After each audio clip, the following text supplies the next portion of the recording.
Assalamualaikum warahmatullahi wabarakatuh. Kali ini kita akan membahas materi fisika tentang asas Black. Oke, sebelumnya kita kan udah belajar tentang kalor, terus perpindahan kalor. Nah, sekarang kita masuk ke asas Black. Namun, sebelum belajar, marilah kita berdoa, biar nanti apa yang kita pelajari kita bisa paham dan bisa ingat, jadi bisa dipakai waktu kita membutuhkannya.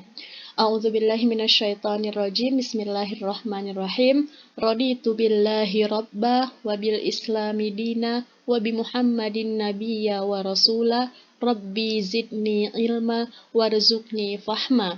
Kami ridho ya Allah sebagai Tuhanku, Islam sebagai agamaku, dan Nabi Muhammad sebagai Nabi dan Rasulku. Ya Allah, tambahkanlah kepadaku ilmu dan berikanlah aku pengertian atau pemahaman yang baik. Amin ya Rabbal Alamin. Oke, nah nanti Ibu lihat absennya ya. Kita langsung aja ke tujuan dari pembelajaran pada hari ini. Jadi setelah pembelajaran selesai, kalian semua, anak-anak ibu sekalian, itu harus bisa melakukan kedua hal di depan, yaitu dapat menjelaskan pengertian asas Black, dan yang kedua, peserta didik atau kalian dapat menerapkan persamaan pada asas Black. Oke? Nah, kita langsung ke penerapannya dalam kehidupan sehari-hari. Jadi, asas Black itu berbicara tentang pencampuran zat yang memiliki suhu berbeda. Jadi, zatnya itu tidak harus sejenis. Yang sejenis boleh, misalnya air dengan air, yang beda jenis juga boleh, misalnya air dengan es, atau air dengan wadah, gitu.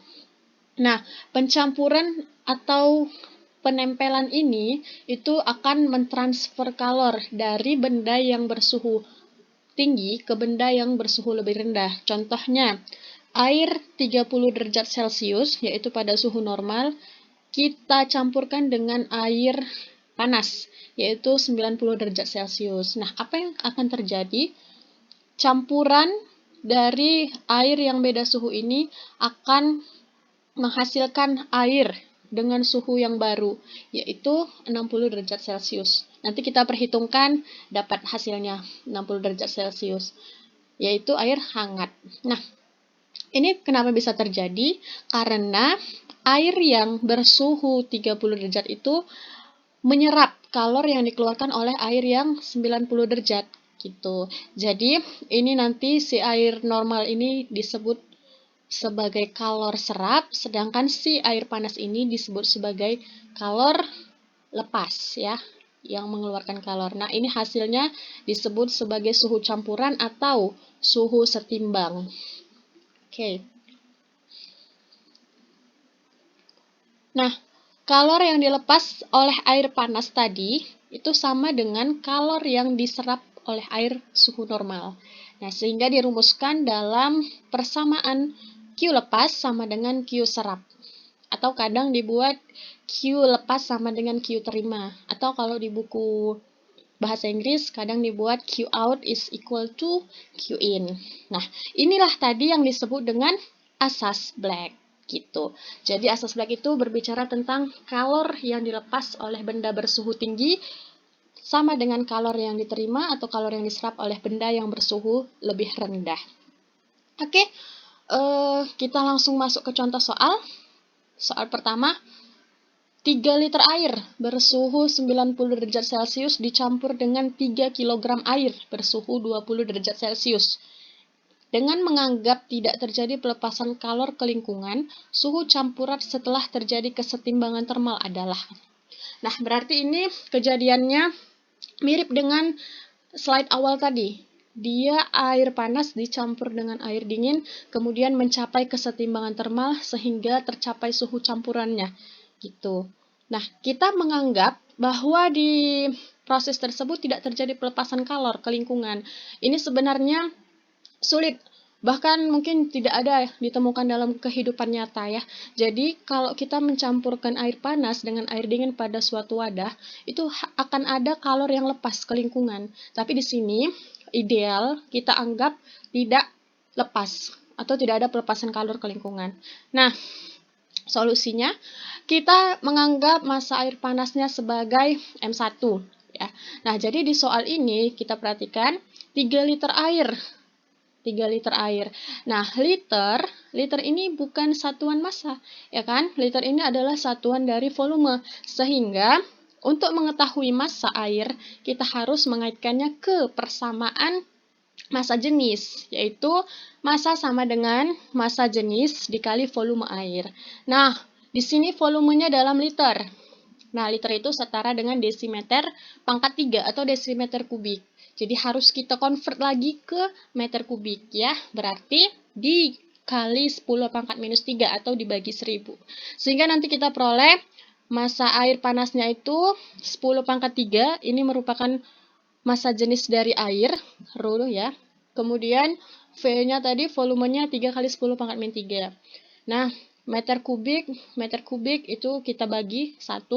10 pangkat 3 kali 10 min 3 itu 10 pangkat 0, berarti 1. 3 kali 1 sama dengan 3 kg.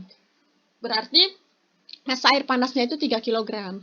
Nah, jadi untuk air, khusus untuk air, volume dalam liter itu sama dengan massa dalam kilogramnya. Karena massa jenis air itu tadi segini. Tapi kalau untuk zat lain, misalnya untuk air laut, itu kan massa jenisnya sudah nggak 1000 lagi. Jadi kita harus masukkan ke rumus. Atau misalnya minyak gitu ya. Jadi kita nggak bisa langsung ngubah ke kilogram. Nah, yang kedua, kita misalkan massa air dinginnya, yaitu si 20 derajat Celcius tadi sebagai M2. Ya, oke. Kemudian, di sana kita buat suhu campurannya itu TC, kita tetapkan indeksnya, simbolnya. Kemudian suhu M1, suhu C90 tadi itu turun, karena dia nanti akan melepaskan kalor. Nah, jadi kita buat nanti perubahan suhunya sama dengan suhu awal dia kurang suhu campuran. Sementara M2-nya, air yang dinginnya tadi, perubahan suhunya itu naik ya, dari 20 menjadi ke TC, sehingga nanti delta T2-nya itu sama dengan T campuran kurang suhu mula-mula si M2. Nah, dengan menganggap kalor jenis air sebagai C, maka kita bisa memasukkan ke persamaan asas Black tadi, yaitu Q lepas sama dengan Q serap. Nah, mengingat pelajaran pertama yang awal tentang kalor, jadi kalor itu kan bisa mengakibatkan dua hal. Yang pertama, menaikkan suhu atau mengubah suhu, yang kedua mengubah wujud. Jadi kalau kita mengubah suhu, itu kita pakai persamaan macet ya, atau MC delta T.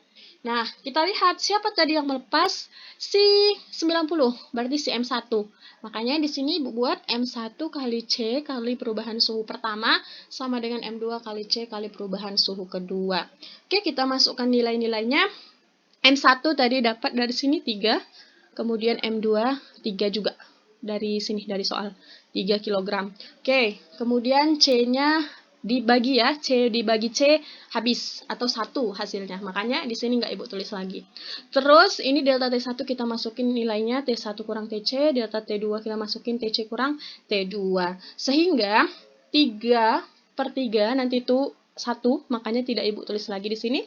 Terus T1 nilainya 90, sedangkan T2 nilainya 20. Nah, kita golongkan yang TC sama TC, yang angka konstanta sama konstanta. Nah, sehingga diperoleh, kita pindahin ya, bahasanya dipindahin TC-nya ke kanan, berarti jadi tambah TC, makanya di sini 2 TC, 20 kita pindahin ke kiri, sehingga 90 tambah 20. Nah, 90 tambah 20 itu hasilnya 110, sama dengan 2 TC. Berarti 110 dibagi 2 itu sama dengan TC. Nah, 110 bagi 2, hasilnya 55 derajat Celcius. Nggak apa-apa ya, posisinya itu sama aja.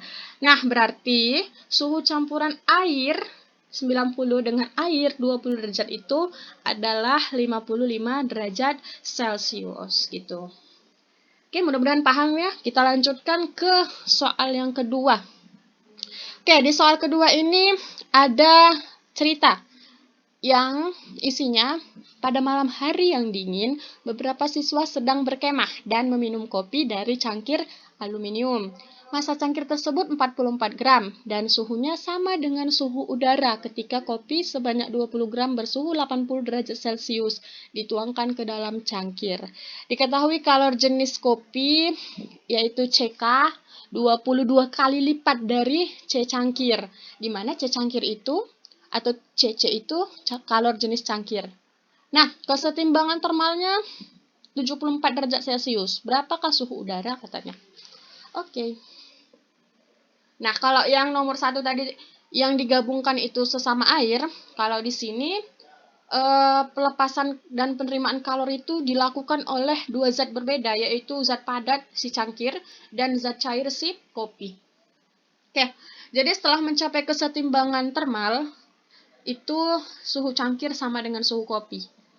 Nah, yaitu berapa? 74 derajat Celcius. Oke, suhu setimbang, TS, tes timbang. Jadi di sini ini bebas ya, kita mau buat simbolnya apa, yang penting dia mewakili gitu, dan jangan kebalik-balik nanti waktu dirumus. Tes timbangnya 74, kemudian suhu cangkirnya naik. Kenapa naik? Karena tadi dia awalnya suhu cangkirnya itu katanya sama dengan suhu udara. Sama dengan suhu udara. Jadi nggak mungkin dia di atas 80. Nggak ada ya udara yang segitu panasnya kalau di normal, di keadaan normal.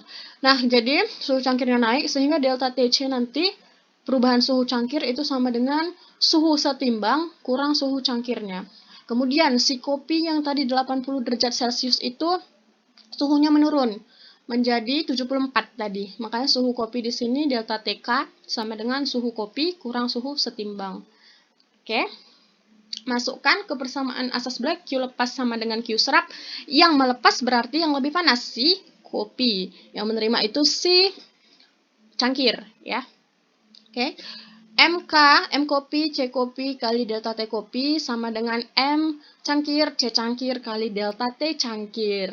Masukkan M kopinya sebesar 20 gram, sedangkan C kopinya itu 22 kali lipat dari CC. Sedangkan delta TK-nya tadi di sini TK kurang TS. Sama dengan M cangkir, 44 gram ya, 44 kali C cangkir, tetap C cangkir, delta TC, TS kurang TC. Oke. Nah, kita lihat di sebelah kiri ada 22 CC, di sebelah kanan ada 44 CC. Jadi di sini kita sama-sama bagi 22 CC. Sehingga nanti 22 CC bagi 22 CC dapat hasilnya 1. Yang ini, 1.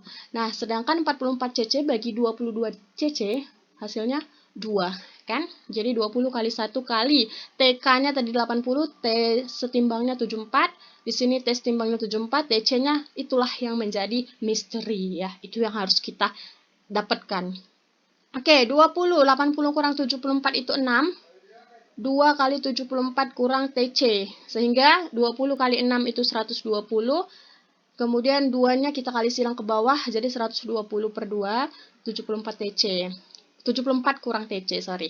Nah, 120 bagi 2 itu sama dengan 60. Sama dengan 74 dikurangin TC. Kemudian kita pindahkan ke posisinya masing-masing. TC ke kiri jadi positif TC. Kemudian 60 ke kanan jadi negatif ya. 74 kurang 60 sama dengan 14 derajat Celcius. Oke, berarti suhu cangkir mula-mulanya itu 14 derajat Celcius.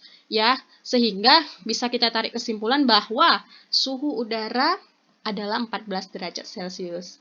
Oke, semoga Nanda sekalian dapat memahami pembelajaran pada hari ini. Terima kasih atas perhatiannya. Bagi yang ingin bertanya, dipersilakan melalui japri atau komen, ya. Oke.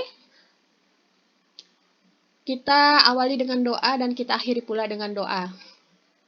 A'udzubillahi minasyaitonirrajim. Bismillahirrahmanirrahim. Allahumma inna istauda'naka ma 'allamtana fardudhu ilayya 'inda hajatana wa la tansana ya rabbal alamin. Ya Allah, sesungguhnya kami titipkan kepadamu apa yang telah Engkau ajarkan kepada kami, maka kembalikanlah dia kepada kami di saat kami membutuhkannya. Janganlah Engkau buat kami lupa kepadanya, wahai Tuhan pemelihara alam. Nah, jadi di sini domir ini itu kita ubah jadi na karena kita jamak ramai-ramai ya. Jadi semua di sini kata-kataku kita ubah jadi kami. Demikianlah. Assalamualaikum warahmatullahi wabarakatuh. Subhanallah wa bihamdi, subhanakallahumma wa bihamdik, asyhadu an la ilaha illa anta, astaghfiruka wa atubu ilaik.